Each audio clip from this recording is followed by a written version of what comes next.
မင်္ဂလာပါမျိုးတို့ရေဒီကနေ့တော့ကျွန်တော်အလုပ်ကလေးတွေရှိလို့နော်ကျွန်တော်ဒီကနေ့20ရပဲစလိုက်ကြမယ်အဲ့တော့တနေ့စဆိုရင်616နှစ်ကစမယ်ကြာနော်ကီး20ကစပေးလိုက်မယ်နော်616နှစ်616နှစ်ပြီးတော့9နှစ်1ခွန်9နှစ်1ခွန်နောက်တစ်ခါ9813ဆိုပြီးတော့ကျွန်တော်တို့ဒီလိုမျိုးလေးခတ်ထားပါတယ်အဲ့ဒါကိုကျွန်တော်တို့တွက်မယ်ဆိုရင်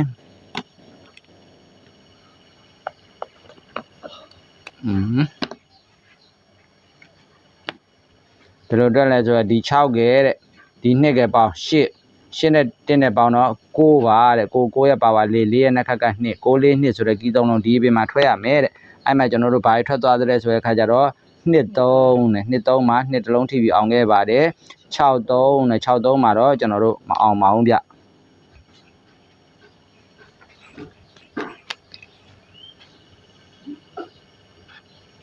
နောက်တစ်ပြုံတွက်ပါမယ်ခွန်536ခွန်536 3ခွန်68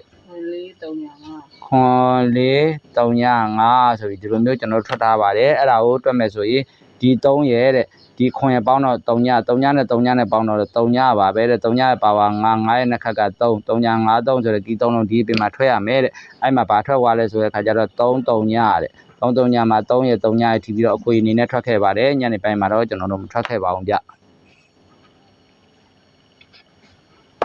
ကဲနောက်တစ်ပြုံတွက်ပါမယ်4 3ညတဲ့3 3ည2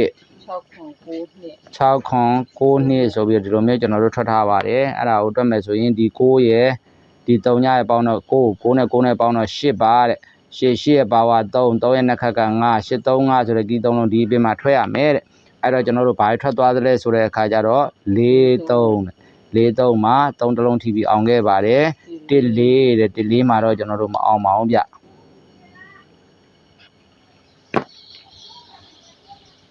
ကဲနောက်တစ်ပြုံတွက်ပါမယ်6 5 1 6 6 5 1 6 8 1 9 4 18 84ဆိုပြီးဒီလိုမျိုးထွက်ထားပါတယ်အဲ့ဒါကိုတွက်မယ်ဆိုရင်ဒီ1ကဲဒီ1ကဲပေါင်းတော့2နဲ့8နဲ့ပေါင်းတော့3ညရဲ့ပါဝါ9ရဲ့နှစ်ခက်က3 3ည53ဆိုတဲ့ကီး3လုံးဒီပြင်မှာထွက်ရမယ်တဲ့အဲ့မှာကျွန်တော်ဘာထွက်သွားလဲဆိုတဲ့အခါကျတော့8 5တဲ့8 5မှာ9တလုံးထိပြီးအောင်ခဲ့ပါတယ်9နှစ်တဲ့9နှစ်မှာလည်း9တလုံးထပ်ထိပြီးညာအောင်မနဲ့ကောအောင်ခဲ့ပါတယ်မျိုးတို့ကဲနောက်တစ်ပြုံတွက်ပါမယ်8 6နှစ်4 3ည1 5 86ဆိုပြီးဒီလိုမျိုးကျွန်တော်တို့ထွက်ထားပါတယ်အဲ့ဒါကိုတွက်မယ်ဆိုရင်ဒီ6ကဲ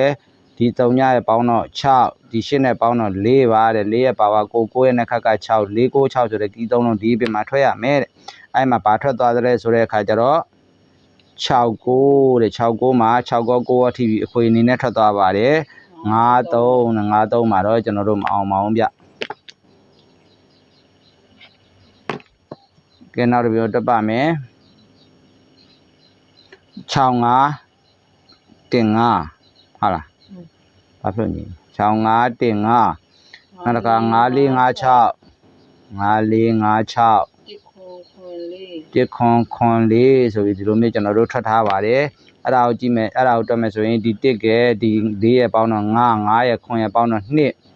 ရဲ့ပါဝါခွန်ရဲ့နှစ်ခက်က3ည2ခွန်3ညဆိုတဲ့ကီး3လုံးဒီပြင်မှာထွက်ရမယ်တဲ့အဲ့မှာဘာထွက်သွားလဲဆိုတဲ့ခါကျတော့3 8တဲ့3 8မှာ3ညတလုံးထိပြီးအောင်ခဲ့ပါတယ်66တဲ့66မှာတော့ကျွန်တော်တို့မအောင်ပါဘူးဗျ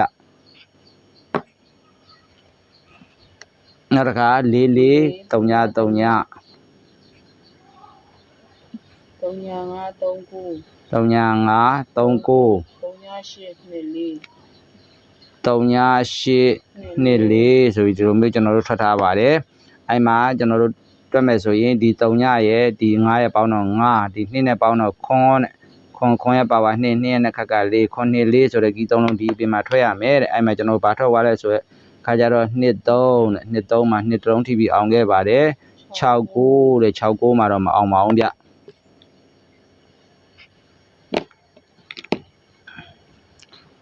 နောက်တစ်ခါကျွန်တော်တို့ ခွန်ရှိတော့ နောက်တစ်ပြန်တွက်ပါမယ်နောက်တစ်ပြန်ကတော့2ခွန်8ကို83 sorry 2ခွန်83 ကိုကို6ခွင် 6ခွန် ကို5ခွင်လေး 5ခွန်4ဆိုပြီးဒီလိုမျိုးကျွန်တော်ထွက်ထားပါတယ်အဲ့ဒါကိုတွက်မယ်ဆိုရင်ဒီ8ကဲဒီ9ရဲ့ပေါင်းတော့ခွန်ရဲ့ပေါင်းတော့4ရဲ့ပါဝါ9ရဲ့နဲ့က6 4 9 6ဆိုတဲ့ကီး3လုံးဒီပြင်မှာထွက်ရမယ်တဲ့အဲ့မှာကျွန်တော်တို့ဘာထွက်သွားတဲ့ဆိုတဲ့ခါကျတော့4 3ညတဲ့4 3ညမှာ4တလုံးထိပြီးအောင်ခဲ့ပါတယ်6 8တဲ့6 8မှာလက်9တလုံးထိပြီးညာအောင်မနဲ့ကိုအောင်ခဲ့ပါတယ်မျိုးတို့ကဲအဲ့ဒါဆိုရင်ကျွန်တော်တို့မနေ့ကအတွက်ကိုကီးလေးထုတ်လိုက်ရအောင်2 1 4 8 63 63 99 18 18 ဆိုပြီးဒီလိုမျိုးကျွန်တော်ထွက်ထားပါတယ်အဲ့ဒါကိုတွက်မယ်ဆိုရင်8နဲ့4နဲ့3နဲ့ပေါင်းခွန်နဲ့1နဲ့ပေါင်း8ပါတဲ့နော်8ရဲ့ပါဝါ3ရဲ့နှစ်ခါက9 835ဆိုတဲ့ကီး3လုံးဒီပြင်မှာရပါတယ်တဲ့အဲ့မှာကျွန်တော်တို့ပြောချင်တာကဒီမှာတစ်ထိတ်ဒီမှာတစ်ထိတ်လို့ကြုံပြီးသားရင်9 3ညခွန်ဆိုတဲ့ကီးထိတ်ဒီ2ရက်အတွင်းမှာထွက်နိုင်ကြရှိပါတယ်ဆိုတော့အဲ့တော့9တလုံးကမနေ့ကမှထွက်ခဲ့မယ်ဆို9တလုံးကပုံမာသလိုရှိပါတယ်ဗျနော်ကဲအဲ့တော့ကီးထိတ်ကလေးနဲ့ကျွန်တော်တို့စဉ်းစားလိုက်ရအောင်ဒီနေရာမှာထွက်ရမှာဟာနဲ့ဟုတ်လားကီးထိတ်ကတော့ကျွန်တော်တို့မနေ့ကအတွက်ကီးထိတ်ကတော့618ဖြစ်ပါတယ်တဲ့နော်618ကီးရိုးရိုးက835ပါတဲ့နော်835အဲ့တော့ကျွန်တော်တို့ဒီနေရာမှာဟိုဘက်က9 3ည9နဲ့တွေ့ကြည့်မယ်ဆိုရင်9တလုံးကလှတယ်လို့ဒီဘက်ကကီး2ကီးနဲ့ကြည့်မယ်ဆို10တလုံးကလှနေတယ်เนาะအဲ့တော့ဘယ်ကောင်ကဘယ်လိုဆွဲမယ်တော့ကျွန်တော်လည်းအတန်မပြောတတ်ပါဘူးเนาะအဲ့တော့ break ပေါ့เนาะ break ကဘာလဲဆိုတော့6 2 4ခွန်နဲ့เนาะ6 2 4ခွန်မှာ6 2ဒီ main break ဖြစ်ပါတယ်တဲ့အဲ့တော့ကျွန်တော်တို့ကဏ္ဍလေးတွေစီတတ်ရအောင်6 8 6 3 6 5 1 8 1 3 1 5 88 83 85ဆိုပြီးဒီလိုမျိုးကျွန်တော်တို့ထွက်ထားပါတယ်เนาะနောက်ကဏ္ဍလေးတွေရပါတယ်ရတဲ့အခါမှာကျွန်တော်တို့ဒီမှာ6 break main break နဲ့ကြည့်ရင်63တို့18တို့ဆိုထွက်ပြီးသားကဏ္ဍတွေပြန်ဖြစ်နေရဗျာเนาะအဲ့တော့ကျွန်တော်တို့ကတကယ်လို့ထွက်ပြီးသားပြန်ထွက်ရင်တော့လည်းမပြောတတ်ဘူးပေါ့เนาะဒီအတိုင်းကတော့ကျွန်တော်တို့ကအဆင်မပြေနိုင်ပါဘူးเนาะအဲ့တော့ဒီမှာကျွန်တော်တို့အဲ့ဒါမှဒီထက်မှဆိုရင်ကျွန်တော်က18တို့ဥပမာ63တို့18တို့18တို့63တို့88တို့ဆိုတာဒါကျွန်တော်မကြိုက်ဘူးเนาะဒါမှထွက်ကျင်တဲ့ထွက်ပေါ့เนาะအဲ့တော့ကျွန်တော်ကမကြိုက်တဲ့အတွက်ကျွန်တော်တို့ကဘာဟာနဲ့ထပ်ပြီးချိန်ပြီးတော့ကျွန်တော်တို့ကစားမလဲဆိုကျွန်တော်တို့မူဒီကတ်တွေယူထားတဲ့လူတွေသိရเนาะမူဒီကတ်တွေယူထားတဲ့လူတွေကကျွန်တော်တို့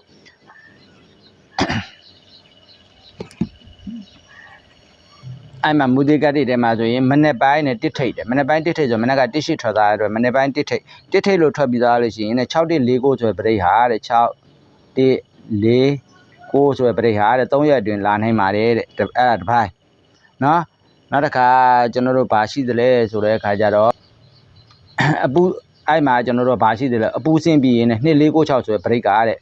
3ရက်အတွင်းမှာထွက်နိုင်ပါတယ်တဲ့ဟုတ်ထွက်ခဲ့လားဆိုဒီမှာကြည့်เนาะကျွန်တော်တို့ဒီမှာအပူစင်းတယ်2 4 9 6ပရိဟုတ်လား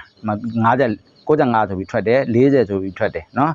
ဟုတ်လားဒီမှာ48ဆိုပြီးထွက်တယ်ဒီလိုပဲကျွန်တော်တို့ဒီမှာကိုလို့အပူပေးသွားတဲ့ချိန်မှာဒါကျွန်တော်စာပဲဟိုကလန်ဒါစာပဲပေါ်နိုင်သေးလို့နော်ကိုလို့အပူပေးရဲ့ချိန်မှာ2 4 9 6 break က18တယ်2တယ်ထွက်တယ်ဒါဆိုရင်ကောင်းပြီဒီမှာ11ဆိုရင်2 4 9 6ဆို break ကထပ်ပေးရင်ခုနအတိုင်းဆိုရင်ကျွန်တော်တို့ကအပူစင်းပြီးရင်2 4 9 6တယ်2 4 9 6ဆိုတော့အဲ့မှာ2 4 9 6ဆိုတော့ break 3လုံးကဒီမှာလာပြီးတူညီနေတယ်เนาะအဲ့တော့ကျွန်တော်တို့4 9 6နဲ့ပတ်သက်တာလေးတွေပဲကျွန်တော်တို့စဉ်းစားမယ်ဆိုရင်ဒီမှာ68เนาะ4 9 6ဆို68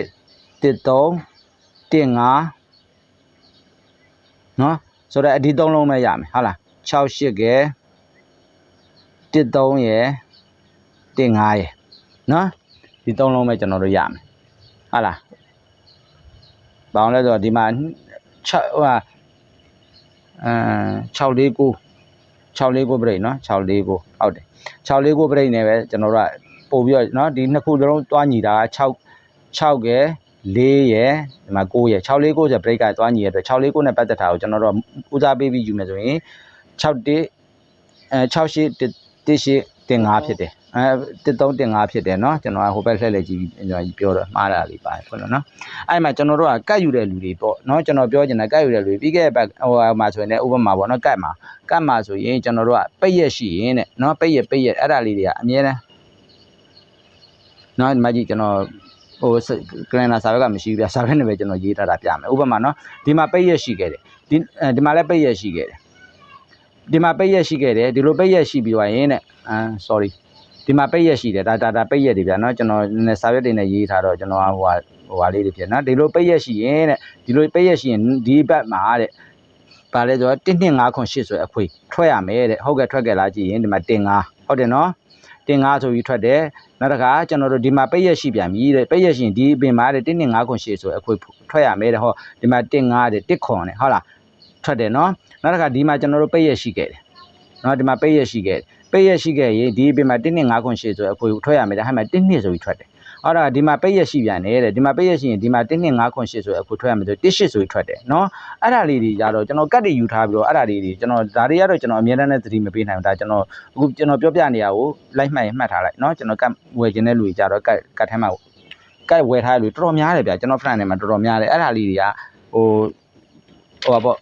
တတိထားပြီးကစားရင်ကျွန်တော်တို့အနည်းဆုံးတစ်ပတ်ကိုဒီချိန်2ချိန်ကတော့ပေါက်မှာဟုတ်လားအဲ့တော့ခုနပြောသလိုဒါဆိုရင်ဒီမှာပိတ်ရက်ရှိရင်1.5ခွန်8ဆိုတဲ့အခွေဆိုတော့1.8ဆိုရင်ထွက်သလိုဒီမှာလဲကျွန်တော်1.5ခွန်8ကဆက်ပဲပေးအောင်မလားဆိုတာကျွန်တော်တို့ကြည့်ရမှာဖြစ်ပါတယ်နော်အဲ့တော့အဲ့မှာကျွန်တော်ကြည့်မယ်ဆိုရင်ဒီမှာ1.5ဆိုတဲ့ဟာကကျွန်တော်တို့ပို့ပြီးတော့လှနေတာကိုကျွန်တော်တို့တွေ့ရမှာပဲဖြစ်ပါတယ်ကဲနော်ဒီအဲ့ဒါလေးတွေမှတ်ပါနော်ကျွန်တော်တို့အဲ့မှာဆိုရင်ကျွန်တော်ဒီမှာကပ်ပြားလေးတွေရောင်းပေးထားတာဆိုရင်ကပ်ပြားလေးရောင်းပေးထားဆိုအများကြီးပြเนาะကျွန်တော်ပြမယ်ကပ်ဆိုကျွန်တော်5မျိုးတိတိကျွန်တော်လုပ်ပြီးရောင်းပေးထားတယ်เนาะဒါကျွန်တော်အပေါ်မှာဟိုပေါ့ကပ်နံပါတ်3တို့ဟုတ်လားเนาะကပ်နံပါတ်3ဒီမှာကပ်နံပါတ်2ကပ်နံပါတ်1ပေါ့เนาะ1 2 3ဆိုပြီးကျွန်တော်ဒီလိုမျိုးပေးတယ်နောက်ပြီးတော့ကျွန်တော်တို့အပူပေးတတ်တော့ဟိုဟာကနန်းတွဲတွေလည်းကျွန်တော်တို့ပြီးခဲ့တယ်ပေါ့နော်အဲ့တော့ဟုတ်လားအဲ့ဒီလိုမျိုးလေးတွေပေါ့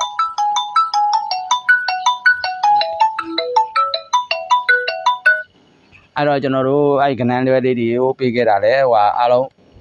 ဟိုဟာဝယ်ထားတဲ့လူကြီးအဲ့ဒါအသုံးမချတော့မသိပေါ့နော်ကဲအဲ့တော့ကျွန်တော်တို့အဲ့လိုကတ်ကလေးတွေလိုချင်တယ်ဆိုရင်လည်းကျွန်တော်ရှိမှာ